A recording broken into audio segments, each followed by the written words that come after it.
오늘날 이제 대한민국 청년들은 그 어느 때보다도 힘든 현실을 마주하고 있습니다. 그렇지 않습니까? 예. 2025년 이제 기준으로 살펴봤더니 구직 활동조차 하지 못하고 그냥 쉼이라고 이야기하는, 그냥 쉬고 있는 상태에 있는 청년이 50만 명을 넘어서고 있다고 합니다. 많은 청년들이 일자리 문턱 앞에서 좌절하고 있다는 것이죠. 청년 백수 이렇게 이야기를 하는데요, 실업자, 취업준비자, 그냥 쉬고 있는 인구 이렇게 이야기할 때 120만 명에 달한다고 이야기를 하고 있고요. 그 청년의 그 나이대를 40까지도, 이 20부터 시작해서 40까지도 넓히면은 400만 명이 쉬고 있대요. 그러니까 정말 어마어마한 숫자가 아닙니까? 청년들이 졸업 후 일자리를 얻기까지, 첫 일자리를 얻기까지 걸리는 평균 취업 준비 기간은 11개월입니다. 그러니까 긴 청년들은 한 3년까지도 걸린다, 이렇게 이야기를 하고 있더라고요. 이런 취업난과 불확실한 미래는 청년들의 마음에도 깊은 상처를 남기고 있습니다. 최근 조사에 따르면 32%의 청년들이 우울 위험군에 속해 있다, 이렇게 이야기를 하고 있고요. 그 가운데서 우울증을 직접 겪었다고 답한 청년은 8%에 달합니다. 2017년에 7만 명이었다고 이야기를 하는데, 우울증 환자가 2021년 4년 사이에 17만 명으로 늘었습니다. 45%가 늘어난 것이죠. 자살을 생각한 경험이 있다고 하는 응답도 2.9%로 나타났다고 합니다. 계속해서 증가하는 수치라고 이야기를 하고 있습니다. 2030 세대는 전체 우울증 환자 중 가장 큰 비중을 차지하고 있는데요, 30%가 넘게 우울증 환자 비중을 차지하고 있습니다. 그 가운데서 정신건강 문제로 상담이 필요했지만 비용 등 현실적인 이유로 도움을 받지 못하는 경우도 많다고 하니까, 자, 생각을 해보십시오. 그러니까 안 가고 있는 사람들도 많다는 거예요. 그러면 지금 얼마나 많은 청년들이 이 우울증 가운데 있다고 이야기를 할 수 있겠습니까? 살펴보십시오. 제가 이제 마지막 그 베이비 부머 세대인데요. 저희까지만 해도 뭐 인구가 뭐 한 해 나오는 인원이 뭐 80만 명, 90만 명, 제가 알기로는 뭐 앞에는 뭐 72년생인가 100만 명 이렇게 태어났다고 이야기를 하거든요. 요즘 40만 명도 안 나온다고 합니다, 아이들이. 이 작은 아이들은 점점 이렇게 줄어드는데, 그 줄어드는 아이들에 비해서 지금 어떻게 해요? 우울증 환자 수는 늘어나는 거예요. 그러니까 이게 엄청 공포스러운 겁니다, 이게. 그러니까 나중에는 우리 청년들 가운데서 둘 중 한 명이 우울증 환자일 수 있는 거예요. 그 얼마나 위태위태한 사회입니까? 이러한 현상은 어디에서 오는 것일까요? 성도님들 어떻게 생각하십니까? 이러한 현상은 어디에서 오는 것일까요? 부모님들은 그렇게 우울증이나 그렇게 무기력하게 있는 우리 청년들을 바라보면 이렇게 생각할 수 있습니다. 개인의 능력 부족이고 나약함이고, 아유, 저 게을러 가지고 저렇게 어떻게 살아갈 수 있을까? 그렇게 많은 분들이 생각을 하고 계시는데요, 아니라고 이야기합니다. 이것은 단순한 한 개인의 문제가 아니라 이것은 사회적인 현상이라고 이야기를 하고 있는데요, 단순히 개인이 게으르거나 무능해서가 아니라 이 사회가 가지고 있는 이 구조적인 고용 불안, 그리고 불균형한 교육, 그 다음에 직업의 그 연계성이 떨어지는 것, 그 다음에 기대 수준의 변화 등 사회적인 전반적인 시스템이 만들어내는 결과가 무엇이냐면 바로 이 청년들의 이 무기력함이라고 이야기를 하고 있습니다. 이 현상을 수많은 청년들이 공통적으로 겪고 있으며 반복되고 있고, 그리고 개인을 넘어선 외적 압력이라고 이야기하죠. 사회적인 기준, 그 다음에 경제적인 상황에 의해서 이 모든 현상이 유발되고 있기 때문에 이것은 한 개인이 그냥 무기력하고 무능력한 것이 아니라 사회적인 현상으로 일어나고 있는 것이다, 이렇게 이야기를 하고 있는 것이죠. 이 사회가 가지고 있는 불확실한 미래, 그리고 끝없는 경쟁, 그리고 경제적인 압박, 관계의 단절, 그리고 비교와 자책 속에서 청년들은 무기력해지고 그 가운데 무너져 내리는 것이라고 이야기를 하는 것입니다.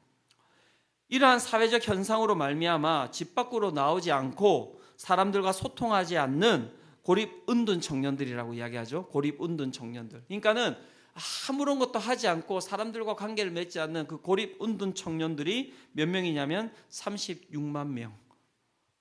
정말 어마어마한 숫자입니다. 어마어마한 숫자. 왜 이런 일들이 벌어지는 것일까요?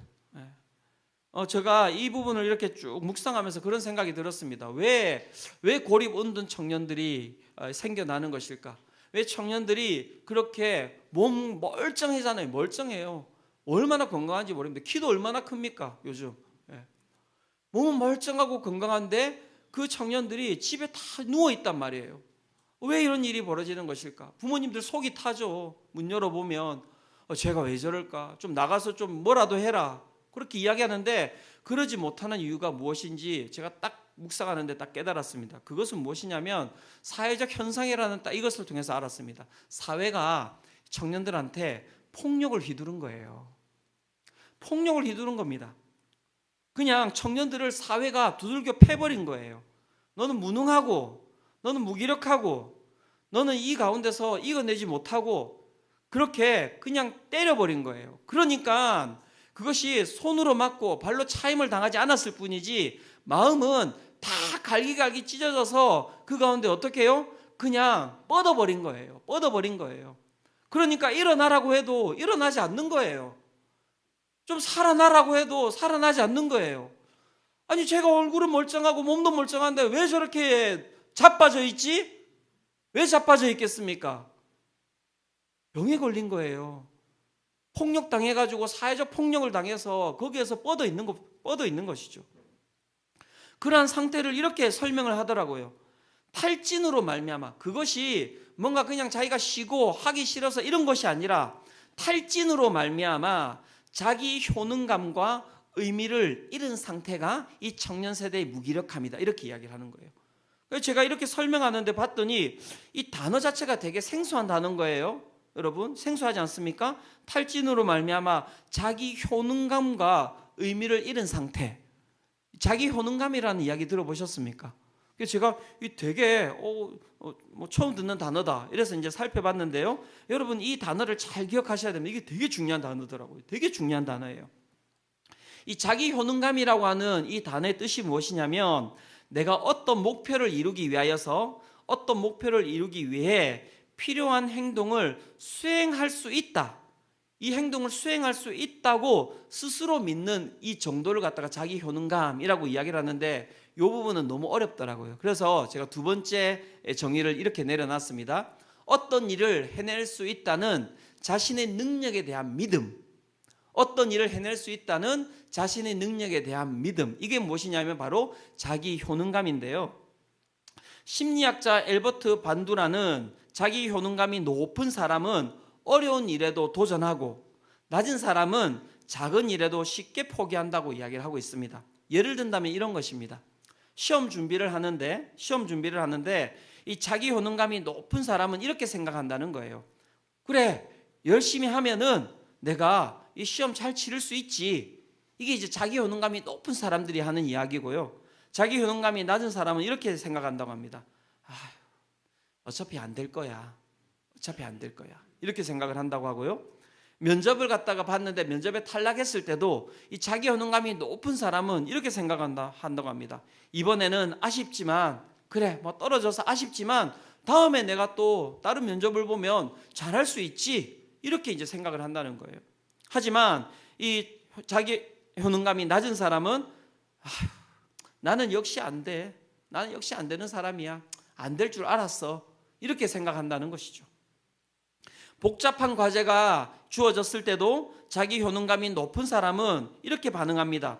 복잡한 과제에 대해서 어렵지만 그래 하나씩 내가 이 모든 것들을 한번 잘 풀어나가 볼까? 이렇게 생각을 한다고 하는 것이죠. 하지만 자기 효능감이 낮은 사람들은 이 복잡한 과제에 대해서 나는 이런 건 하지 못할 것 같아. 그렇게 반응한다는 것이죠.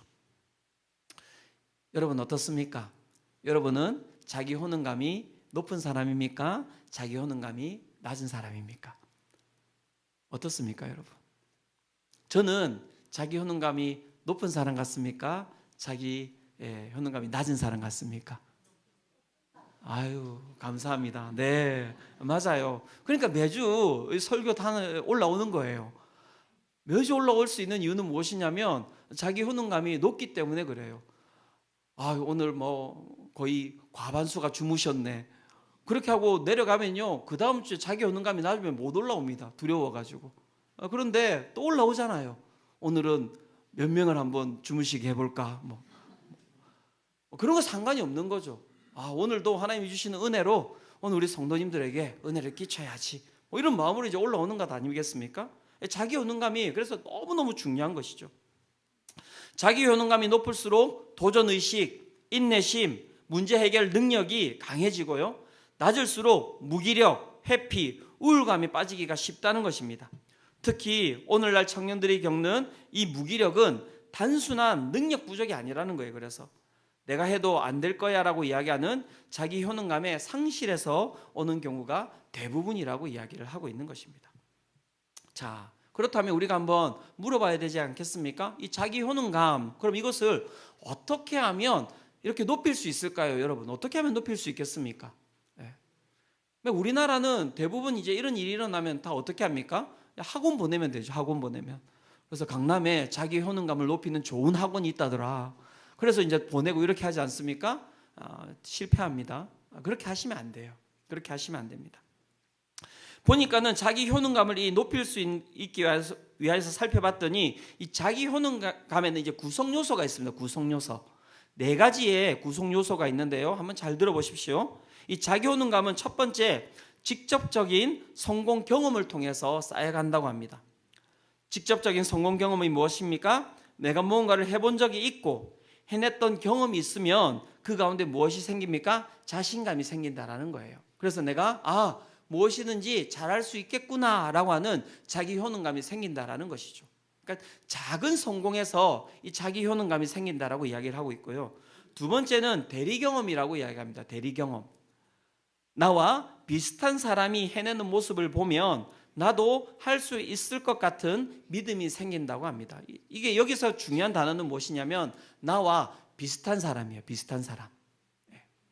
그리고 세 번째는 무엇이냐면 언어적 설득이 있다고 합니다. 언어적 설득.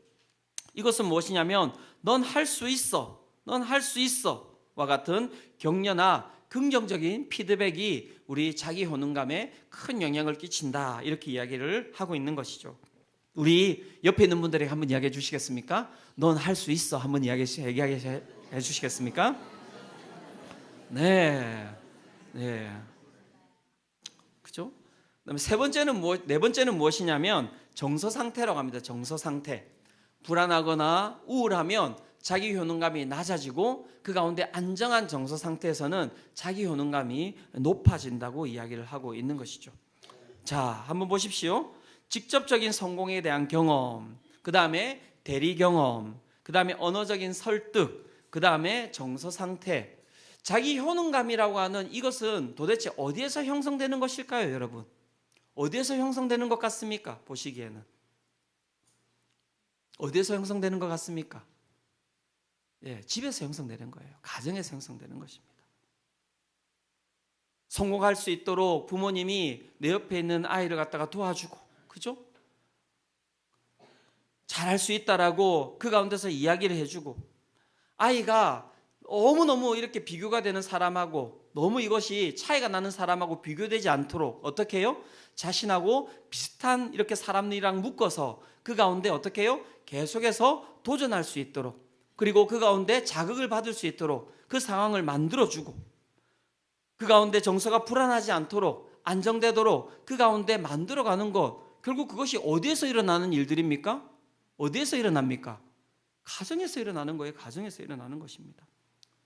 그런 부분에 있어서 우리 성도님들 가정을 잘 살펴보기를 바랍니다. 아이가 그냥 자빠져 있고 누워 있고 문 열고 이놈의 새끼야 너는 왜 이렇게 사냐고 너는 어디서 태어났길래, 어디서 태어났을까요, 여러분? 어디서 태어났을까요? 박혁거새처럼 아래서 태어났겠습니까? 그죠? 그냥 우리 집에서 나온 거예요. 여러분, 콩 심은데 뭐가 납니까? 콩 심은데 뭐가 나옵니까? 콩이 나오잖아요. 팥 심으면 팥이 나오죠. 텃밭에 상추 심었는데 고추 나오는 거 보셨습니까? 아니라니까요. 콩 심은 데는 콩이 나오는 거예요. 이게 절대적인 진리입니다. 그런데 우리는 그 진리를 받아들이지 않아요. 맨날 바라보면서 저거 어디서 나왔냐고, 저거 어디서 나왔냐고. 애들은 태어날 때부터 막 경쟁을 얼마나 세게 하는지 모릅니다. 자기하고 비교도 되지 않는 그런 애들하고 경쟁하고 있잖아요. 어떤 애들은 태어나면서 응애하고 안 태어나고 엄마하고 태어나는 애들 있잖아요. 막 쟤를 봐라, 쟤는 태어나면서 엄마라고 이야기하는데 너는 아직 3살이 됐는데 한글도 못 깨우치고 있고, 막 어떤 애들 막 10달 될 때부터 기저귀 떼고 막 이러는데, 막 우리 애는 3살이 됐는데도 기저귀를 못 댄다고. 도대체 너는 왜 기저귀를 못 떼냐고, 네가 아빠 닮았냐고 막 이러면서 서로 싸우고 막 서로 그렇게. 그죠? 뭐가 부족해서 그러냐고. 뭐가 부족해서. 엄마 아빠가 돈 이렇게 벌어가지고 너 필요한다는데 학원 다 보내주는데 너 왜 성적이 이거밖에 안 나오냐고. 왜 성적이 이거밖에 안 나오냐고. 7세고시 이 정도면 너 합격할 수 있냐고. 있지 않냐고. 9 더하기 99 더하기 999 더하기 9999 더하기 99,999 더하기. 그래서 구경 9,999조 뭐 해서 어쨌든 9를 20개 그렇게 해서 다 더해서, 야 6살한테 자 여기에서 다 더하면 1이 몇 개 나오니? 이게 7세고시거든요. 자 1이 몇 개 나오니? 1이 몇 개 나오냐고. 몰라요 얘가. 그러면 너는 왜 모르냐고. 이 옆에 있는 애는 다 아는데. 그렇게 하면서 살아왔던 것이 청년들의 삶이 아닙니까? 집에 오면 맨날 돈 가지고 싸우고 있고요. 애가 잘하면 내 탓이고, 애가 잘 안 되면 당신 탓이고, 그러면서 끊임없이 싸우고 있고요. 그 가운데서 이 땅의 청년들이 다 자라고 있는 것 아닙니까? 잘 보시기 바랍니다. 그러면서 다음 세대에게 끊임없이 우리는 왜곡된 이야기를 하고 있습니다. 이거 가지면 잘 살 수 있다? 너 이거 있으면 잘 살 수 있다? 진짜 그럴까요, 여러분? 진짜 그렇습니까? 그거 가지면 잘 살 수 있습니까? 이 세상에 있는 거 다 가지고 살아가면 고난이 안 옵니까? 풍파가 안 옵니까? 어려움이 안 옵니까? 아니라니까요. 자기 효능감이 높은 사람들은 어떤 고난이 와도, 어떤 어려움이 와도 그것을 어떻게 해요? 넉넉히 잘 이겨낼 수가 있는 것이죠. 즉 잘 살아가는 다음 세대를 만들기 위해서 해야 되는 것은 다른 것이 아니라 그 아이의 영혼이 건강해야 되는 것 아닙니까? 영혼이. 그런데 우리가 가지고 있는 시선으로는 다음 세대 절대 살릴 수 없습니다, 여러분. 세상이 가지고 있는 그 시선으로는 다음 세대 아이들 살릴 수가 없다니까요. 똑같이 세상에서 사회사 하듯이 우리 아이들 다 두들겨 패고 있는 거예요. 손으로 때려야지 패는 겁니까? 발로 차야지만 패는 겁니까? 아니잖아요. 눈으로 패고 있잖아요. 입으로 패고 있잖아요. 시선으로 패고 있잖아요. 애들이 태어나면서부터 맞아가지고 20년 동안 맞는단 말이에요. 어떤 아이는 청소년 딱 되면은 그래서 어떻게 합니까? 거기서 이제 뻗어버리는 거예요.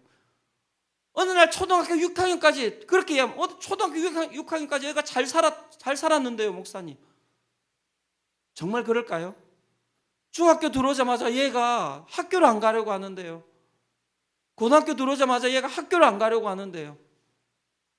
얘가 대학에 들어갔는데 집에서 나오지를 않는데요. 왜 그런 줄 아십니까? 두들겨 맞아가지고. 잘 기억하십시오.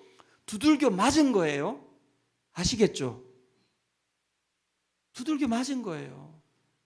몸을 맞은 게 아니라 영혼을 두들겨 맞아가지고 애들이 뻗어가지고 울다가 지쳐가지고 다 갈기갈기 찢어가지고 거기서 살아나지를 못하는 거예요. 근데 부모님은 그것도 모르고 또 이렇게 세워가지고 여행 가면 좋지 않겠냐? 여행 한번 가볼래? 여러분, 제가 진짜 뭐 너무 많은 분들을 봐왔지만 여행 갔다 와가지고 전 얼굴이 뽀사시해진 분들 한 번도 못 봤습니다, 여러분. 다 얼굴이 거뭇해가지고 막 분명히 여행 갔다 오셨다고 했는데, 분명히 몰디브 가서 모히또 드시고 오셨다고 했는데 도대체 뭘 드시고 오셨는지 모르겠어요. 여행 갔다 와서는 다 하는 말이 뭐냐면, 목사님 피곤해 죽겠어요. 어디 다녀오셨어요? 어디 다녀오셨어요? 여행은요, 제가 이야기 드릴게요. 여행은 여러분 내 육체의 소욕을 채우러 가는 거지 쉬러 가는 게 아니에요. 그게 내 육체의 소욕, 욕망을 채우러 간 거예요. 그러니까 거기서 쉼을 누린 게 아닐 거예요. 그러니까 여행을 갔다 와가지고 피곤한 거예요. 하지만 다음 주에 갈 인제 자작나무 숲은 그런 게 아닙니다, 여러분. 신청하시기 바랍니다. 진정한 영적, 육적 평안함을 드릴 수 있습니다. 다른 여행을 계획하고 있습니다. 네. 다시 돌아와서 육체는 자면은 회복이 돼요. 진짜 육체는 자면은 회복이 돼요. 좋은 곳에 가서 나를 눕혀놓으면 쉼이 된단 말이에요. 그런데 이상한 일이 벌어지죠. 좋은 데 갔어요. 누워있어요. 그런데 내 육체는 뭔가 편안한 것 같은데 내 영혼은 하나도 편안하지 않죠. 왜 그럴까요? 왜 그럴까요? 우리 인간이 우둔한 것이 무엇이냐면, 인간이 육체로만 이루어진 것이 아니라 우리가 영과 육이 함께 공존하는데 우리의 영을 어떻게 쉬게 해야 되는지에 대해서 모르고 있다는 거예요. 오늘 우리가 읽은 본문은 그 이야기를 하는 것입니다. 그 이야기를 하는 것입니다. 영혼을 어떻게 하면 쉬게 할 수 있을지 그 이야기를 하는 거예요. 우리 다음 세대가, 여러분 태어나면서부터 우리 어른분들도 마찬가지지만, 여러분 끊임없이 쉬지 못하고 애들이 살아가는데 이전에 우리가 살았던 세대보다도 훨씬 더 피곤하단 말이에요. 훨씬 더 피로가 높단 말이에요. 옛날에는 인스타나 정보나 이런 게, 유튜브 이런 게 없으니까 그냥 동네 아이들하고 경쟁하고 살았는데, 이제 아이들은 동네 아이들하고 경쟁하는 게 아니에요. 전 세계 아이들, 모든 아이들하고 경쟁하면서 살아가는 거예요. 전 세계 모든 아이들하고. 그러니까 얼마나 피곤하겠냐고요. 얼마나 피곤하겠냐고요. 자존감이 높아질 수 있겠습니까? 자기 효능감이 높아질 수 있겠습니까? 태어나면서부터 안 된다는 말을 갖다가 날마다 10번씩 20번씩 듣고 살아가는데 그 영혼이 쉼이 있겠냐고요. 당연히 없지요. 그래서 부모님들 어떻게 쉬게 해줄 거냐고요. 이 아이를 어떻게 쉬게 해줄 거냐고요. 오늘 이 말씀 잘 들으시기를 축원합니다. 그래서 예수님께서 마태복음 11장 28절에 이렇게 말씀하고 계시는 것 아닙니까? 자, 마태복음 11장 28절 같이 한번 읽어보도록 하겠습니다. 자, 시작. 수고하고 무거운 짐진 자들아 다 내게로 오라. 내가 너희를 쉬게 하리라. 믿으십니까? 이게 저는 이 말씀이 얼마나 은혜가 되는지 몰라요. 얼마나 은혜가 되는지 몰라요. 제 묵상하다가 제 마음 가운데 너무 은혜가 되는 거예요. 아, 여기에 쉼이 있구나. 여기에 쉼이 있구나. 내 육체가 피곤하고 내 일이 두렵고 내 가운데 끊임없이 불확실성이 나를 끊임없이 밀어닥치는데, 아, 내 영혼이 쉴 수가 없었는데 주님, 이 말씀에 쉼이 있네요. 이 말씀에 쉼이 있네요. 예수님께서 당당하게 말씀하고 계시는 것 아닙니까? 수고하고 무거운 짐진 자들아 다 한 명도 빠짐없이 다 괜찮으니까 다 내게로 오라는 것입니다. 내가 너희를 쉬게 할 것이다 라고 이야기를 하고 있는 것이죠. 여기서 쉼이 무엇입니까? 이것이 구약으로 가면 안식이다 이야기를 하고 있고요. 여러분, 안식의 진정한 의미가 무엇인지 아십니까? 안식의 진정한 의미는 무엇이냐면 회복과 치유예요. 회복과 치유. 회복되고 치유되는 거예요. 예수님께서 무엇이 되신다고 이야기하고 계시는 것입니까? 예수님이 자신이 우리 모든 인간의 삶에 회복과 치유와 쉼과 안식이 되신다라고 이야기를 하는 것입니다. 왜 예수님께서 우리 가운데 치유와 안식과 쉼이 되시는 것입니까? 그리고 우리가 다음 세대를 위하여서 우리가 뭔가를 해야 될 텐데, 여러분, 그 다음 세대에게 쉼을 주기 위해서 그러면 우리가 무엇을 해야 되겠습니까? 다른 것이 아닙니다. 우리 모든 성도님들이 먼저 예수님을 만나야 합니다. 자, 저를 따라합시다. 먼저 예수님을 만나야 합니다. 먼저 예수님을 만나야 합니다. 그것이 나만 살아나는 것이 아니라, 여러분, 나와 함께 살아가는 우리 모든 사람들을 살리는 길인 거예요. 예수님이 왜 치유가 되십니까? 첫 번째, 그것은 다른 것이 아닙니다. 그분이 온유하시기 때문에 그렇습니다. 온유하시기 때문에 그렇습니다. 여기서 온유라는 단어의 뜻은 무엇입니까? 그것은 단순히 약하거나 소극적인 상태가 아니라 강한 힘을 가졌다라는 것을 뜻하는 것입니다. 그리고 그 강한 힘을 절제하고 통제할 줄 아는 태도를 가졌다. 이것이 바로 온유입니다.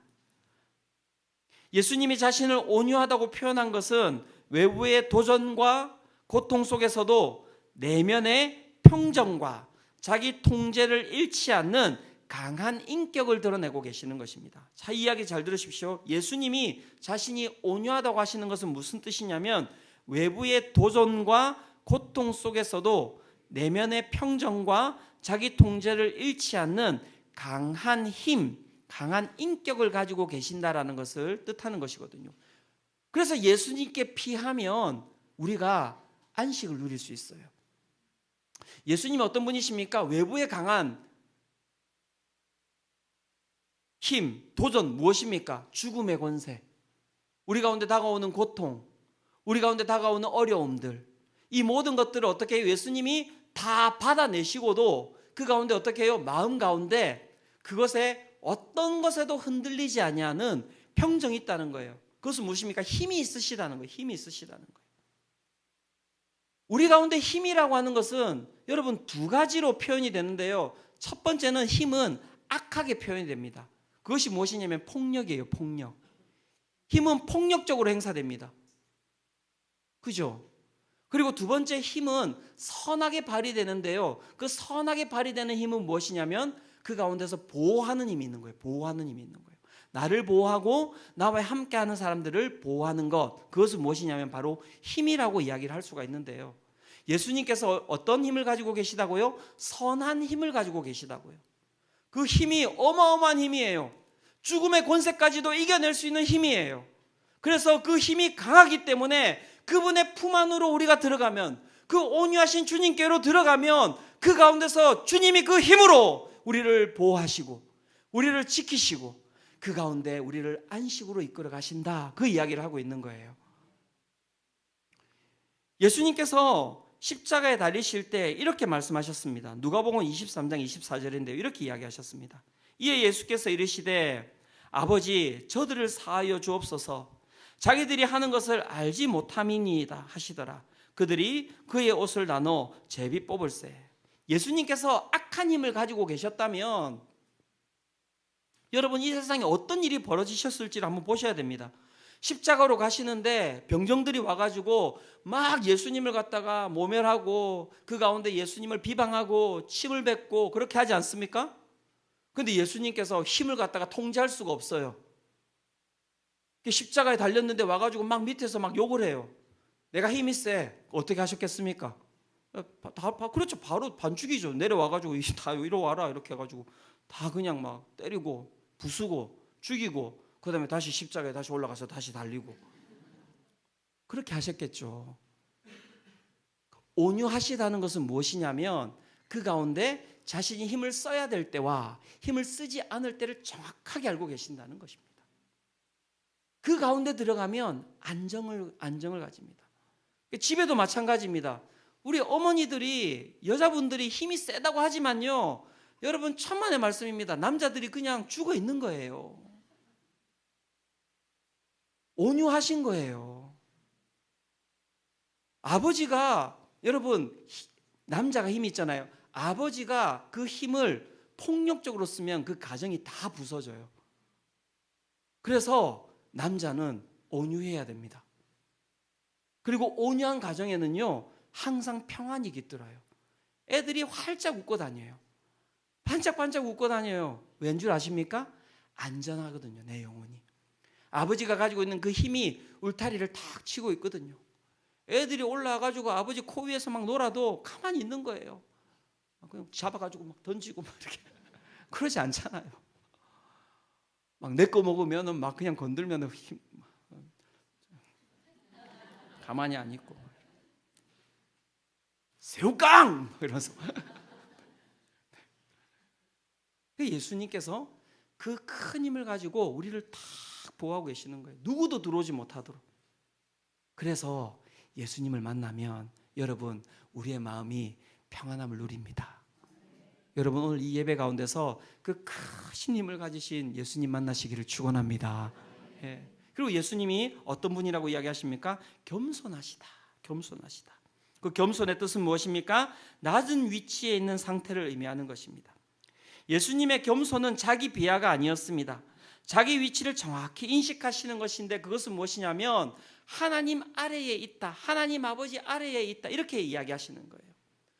그리고 그 겸손은 어떻게 표현되는지 아십니까? 빌립보서 2장 3절에 보면 이렇게 이야기하는데요. 아무 일에든지 다툼이나 허용으로 하지 말고 오직 겸손한 마음으로 각각 자기보다 남을 어떻게 여기고? 낮게 여기고. 겸손하신 예수님께서 그 가운데서 하나님을 높이시듯이 우리를 자신의 어떻게 해요? 그 가운데 자녀로 삼으시고, 예수님께서 우리를 어떻게 해요? 자기보다 더 어떻게 하셨습니까? 낮게 여기셨다라는 겁니다. 그래서 겸손한 분들 옆에 가면요, 자존감이 높아져요. 왜? 그분이 나를 갖다가 높여주시기 때문에 그래요.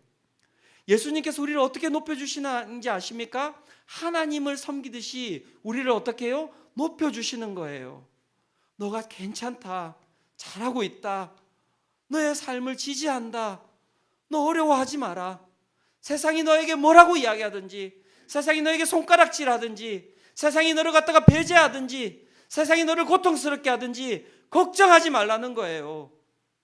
너의 삶은 귀하고, 너의 삶은 소중하고, 너의 삶은 아름답다라고 이야기를 하고 있는 거예요. 사랑스럽다라고 이야기를 하고 있는 것이죠. 그래서 이 땅 가운데서 소외받았던 그 수많은 사람들이, 고통받았던 그 수많은 사람들이 예수님께로 나온 것이죠. 병자들이 나왔습니다. 가난한 자들이 나왔습니다.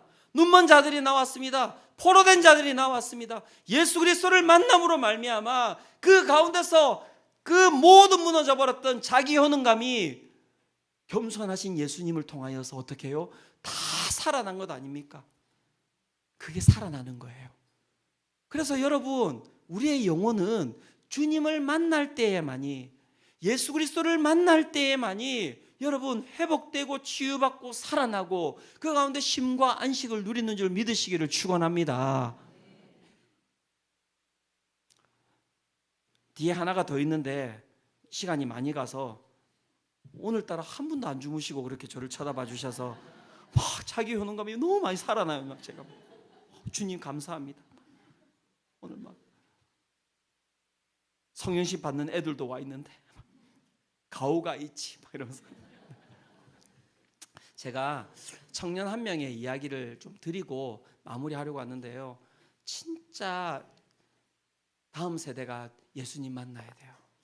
이 이야기를 정말 들으시면 진짜 그렇게 깨달으실 거예요. 불신자로 있다가 요 근래에 예수님을 믿었던 청년의 이야기입니다. 한번 들어보십시오. 저는 20대 초반까지 평범하게 돈을 벌고 좋아하는 것을 즐기며 살아가는 삶을 꿈꿨습니다. 하지만 시간이 지날수록 세상이 말하는 성공, 세상이 말하는 부에 대한 동경이 생겨났고 다양한 일들을 하며 돈을 모으기 시작했습니다. 그러던 중 인터넷 투자 성공 사례들과 친구를 통해 주식 코인 투자를 시작했습니다. 처음엔 성공적이었습니다. 꽤나 수익을 얻으면서 스스로 재능이 있고 빠르게 경제적 자유를 얻을 수 있을 것이라 착각했습니다. 하지만 곧 하락장이 찾아왔고 무리한 욕심으로 전 재산 가까이를 투자했던 저는 빠르게 돈을 잃어갔습니다. 저의 10대와 20대의 노력과 시간이 모니터 속 숫자로 사라지는 것을 지켜보며 세상이 무너지는 기분을 느꼈습니다.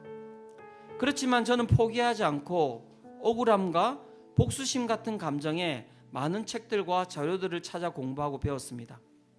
시간이 지나며 잃었던 돈을 복구하기 시작하였습니다. 그러나 이번엔 속도가 매우 느리다고 생각했고 조금만 더 욕심내면 내가 꿈에 그리던 세상이 동경하는 그런 부에 빠르게 갈 수 있지 않을까 생각했습니다. 이후 더 큰 위험 자산에 손대면서 계좌가 급격히 무너지기 시작했고 결론적으로 10대 때부터 지금까지 모았던 돈들을 더 많은 돈을 벌기 위해 시작한 탐욕으로 대부분 잃게 되었습니다. 저는 당시 몇 년간을 모니터 화면 속 숫자와 시간들에 절여지고 무감각해져 돈을 잃었다는 것에는 감흥이 많이 없었습니다. 그저 세상이 말하는 성공에 도달할 수 없다는 절망감이 더 크게 다가왔습니다. 그러다가 이 청년이 이제 교회에 온 거예요. 작년 교회를 다니기 시작하면서도 욕망과 그로 인한 절망감은 여전했습니다. 그렇게 아무런 느낌 없이 교회를 다녔는데 언제부터인가 설교와 큐티를 통해 제 지난날의 탐욕과 세상의 기준에 맞춰 살아가며 느꼈던 자격지심에 대한 꾸짖음이 들려오기 시작하였습니다. 신기한 경험이었습니다. 제가 지난날 저질러 왔던 탐욕들 혹은 어제 저질렀던 죄들을 때에 맞춰 계속해서 꾸짖어 주시는 것이었습니다. 또 그 후 하나님은 제게 새로운 시선을 열어주셨습니다.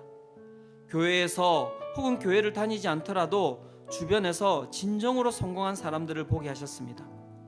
그들은 세상이 주는 탐욕이 아니라 자신에게 집중하며 성실히 살아가는 사람들이었습니다.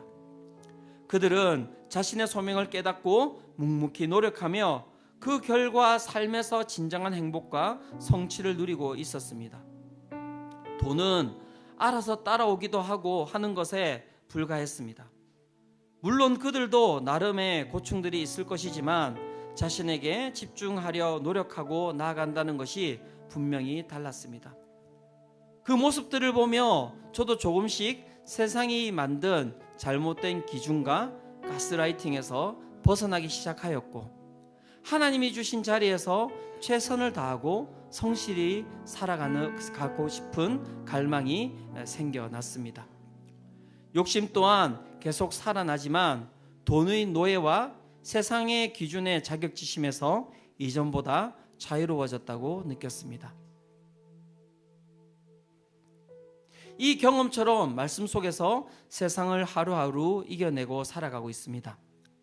큰 부자가 아니더라도 하나님이 인도해 주시는 진정한 행복과 부유함을 누리며 살아가고 있고 또 살고 싶습니다.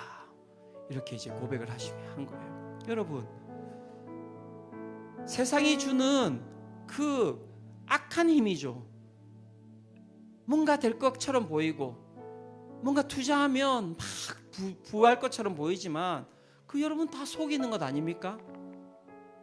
그 가운데서 이 청년이 결국에는 느꼈던 것은 무엇이냐면 절망이라는 거예요. 절망. 아무것도 할 수 없다라는 무기력감. 그런데 하나님을 만나고 이 영혼이 살아나기 시작한 것이 않습니까? 삶이 새로워지기 시작한 거예요. 희망이 생기기 시작한 것이죠. 어디에서 그 희망이 왔을까요? 다른 게 아니에요. 온유하시고 겸손하신 예수님을 만났기 때문에 그런 것입니다. 사랑하는 성도 여러분, 다음 세대를 세우고 싶으십니까? 그렇다면 여러분들이 먼저 그 예수님을 만나셔야 돼요. 그 예수님의 은혜를 경험하셔야 됩니다. 그러지 않고는요, 절대 우리는 다른 사람을 세울 수가 없습니다. 그래서 먼저 이 시간 우리 함께 정말 우리의 영혼을 놓고 이 시간 우리 함께 기도하며 나가기를 원하는데요. 주님, 오늘도 우리의 영혼이 주님의 은혜 가운데 가기를 원합니다. 이 시간 우리 내 영혼은 안전합니다. 함께 이 찬양 드리면서 우리 주님께 나아가기를 원합니다.